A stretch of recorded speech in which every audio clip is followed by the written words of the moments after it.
여러분 안녕하십니까, 진성호입니다. 국민의힘 윤석열 대선 후보가 지금 이제 피치를 올리기 시작했습니다. 여론조사도 이제 곧 크게 요동칠 겁니다.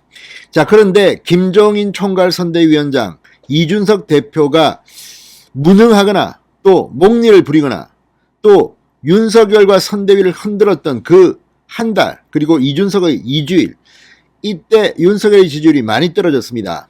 그럼에도 불구하고 지금 대부분의 여론조사는 이재명 민주당 후보가 1등이긴 하지만 이재명, 윤석열, 안철수, 심상정 순입니다. 자, 얼마 전까지만 해도 안철수 후보의 지지율은 5% 수준이었습니다. 그런데 지금은 11%, 13%, 15%까지 나오고 있습니다. 그래도 윤석열의 30% 수준, 20% 수준의 이 지지율과는 차이가 오차 범위 밖으로 크게 벌어져 있습니다. 그런데 놀라운 사실은 야권 후보 단일화 여론조사를 하면 안철수 후보가 윤석열 후보보다 조금 많이 나오는 경우가 있습니다. 그러니까 지금 발표된 몇 개의 여론조사를 제가 지금 보니까 이재명 37.6, 윤석열 35.2, 안철수 15.1. 그러니까 윤석열 후보가 안철수보다 거의 20%포인트 크게 이기고, 또 어떤 조사는 아까 거는 KSOI고 PNR 같은 경우는 이재명 38.5, 윤석열 37.7, 안철수 13.4. 차이가 꽤 납니다. 다른 조사 역시 이 윤석열 후보와 안철수 후보의 격차는 큽니다. 2, 3위도 변동이 없습니다. 그러나 단일화 경우 안철수가 높게 나온 이유는 뭘까요? 자, 방금 전 부산일보가 이런 것들을 한번 분석해 봤는데 상당히 놀라운 사실이 드러납니다. 자, 범야권 단일화 여론조사에서 진보 지지층 그리고 민주당 지지층이 안철수한테 몰표를 몰아주고 있는 겁니다. 자, 이 장면은 우리가 많이 봐온 겁니다. 이 과거 윤석열, 홍준표, 유승민, 그리고 원희룡 4명이 본선에서 국민의힘 대선 경선에서 붙었을 때 여론조사를 하면 홍준표 의원이 치고 올라왔습니다. 그리고 이걸 보면 민주 지지자들이 대거 홍준표를 지지함으로써 역선택이 그런 결과를 만들었다, 이런 분석이 있었습니다. 그때와 비슷한 현상입니다. 안철수 후보에게 민주당 지지자들이 대거 몰리고 있다는 사실이 드러났습니다. 자, 리얼미터가 오마이뉴스 의뢰로 지난 2일부터 7일까지 전국 유권자 3,042명을 대상으로 진행한 1월 1주차 주간 집계, 상당히 표본이 좀 큽니다. 여기에서 보면 야권 대선 후보 단일화 지지도 조사에서 안철수 35.9, 윤석열 32.5, 오차범위 아니지만 안철수 후보가 박빙이지만 윤석열을 이기는 걸로 나옵니다. 그런데 세부적으로 들어가 보면 여기에 비밀이 풀립니다. 안철수 후보는 민주당 지지자들 그리고 진보청 지지자들로부터 크게 윤석열 후보를 리드하고 있습니다. 그런데 이 사람들이 투표한 가면 이재명 찍지 안철수 찍겠습니까? 솔직히. 자, 자신의 이념을 진보라고 답한 응답자 가운데 35.6%가 안철수를 택한 반면 윤석열 후보는 17.0%로 절반 수준에 그쳤습니다. 민주당 지지자는 더합니다. 민주당 지지자의 무려 40.5%가 안철수를 택한 데 반해 민주당 지지층에서는 9.5%만이 윤석열을 꼽았습니다.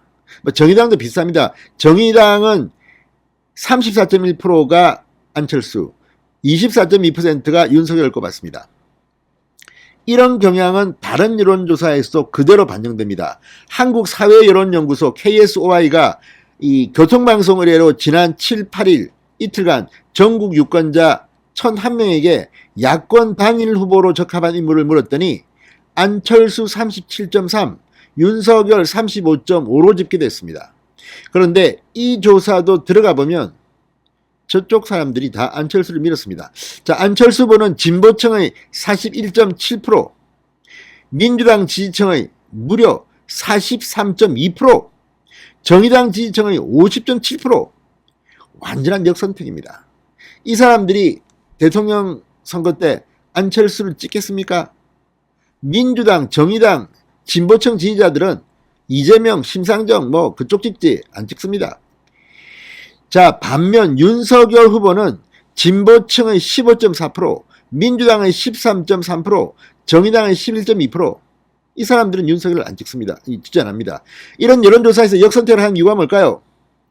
약체인 안철수를 지지해서 윤석열이 못 나오게 하려는 의도가 아닌가 의심이 되는 대목입니다. 그러니까 본선에서 우위를 점하기 위해서 여권 지지층이 전략적으로 경쟁력이 약한 안철수를 택한 것이 아니냐는 주장이 나오는 이유입니다. 물론 안철수가 약하다고 단정적으로 말하기는 힘듭니다. 그럼에도 불구하고 여론조사에서 분명히 드러나는 겁니다. 민주당 지지층, 진보층 지지층, 정의당 지지층은 압도적으로 윤석열은 지지하지 않습니다. 안철수. 그 결과 이런 결과가 나옵니다. 다자간 여론조사와 너무나도 왜곡된 결과가 나왔다. 아니할 수 없습니다. 자, 이 정권교체를 갈망하는 사람들이 윤석열을 더 지지합니다. 반면 민주당 지지자들이나 이렇게 한번 역선택으로 뒤집어 보겠다. 그래서 단일화 여론조사가 있을지는 모르겠습니다. 그러나 그때 이 부분은 상당히 중요한 변수로 떠오릅니다. 국민의힘 이준석 대표는 오늘 국회에서 기자들과 야권 후보 단일화 관련 여론조사에서 안철수 후보가 앞선다는 데 대해서 이렇게 말했습니다. 정권교체를 바라는 지지층에서는 그 수치가 다르게 나온다고 한다. 인지한다. 우리 후보가 하강 국민에서 이루어진 조사라 우리 후보가 상승하면 그 수치는 변할 것이라고 본다. 다시 말하자면 60일이면 충분하다. 근데 오늘 이준석 대표는 묘한 글을 올렸습니다. 이틀이면 족하다. 이 뭘 의미하는지는 아직까지 모르겠습니다. 자, 어쨌든 이걸 보면 지금 이준석은 좀 더 열심히 분발해야 합니다. 왜? 이준석, 김종인 이 두 사람은 안철수하고는 상극입니다. 악연입니다. 굉장히 싫어합니다. 안철수가 만에 하나 이 야권 단일화 후보 또 여론조사하게 되면 어떤 일이 일어날지 모릅니다. 그러니까 빨리 윤석열의 지위를 고공행진할 수 있게 띄워야 합니다. 진성호의 직설이었습니다. 여러분 감사합니다.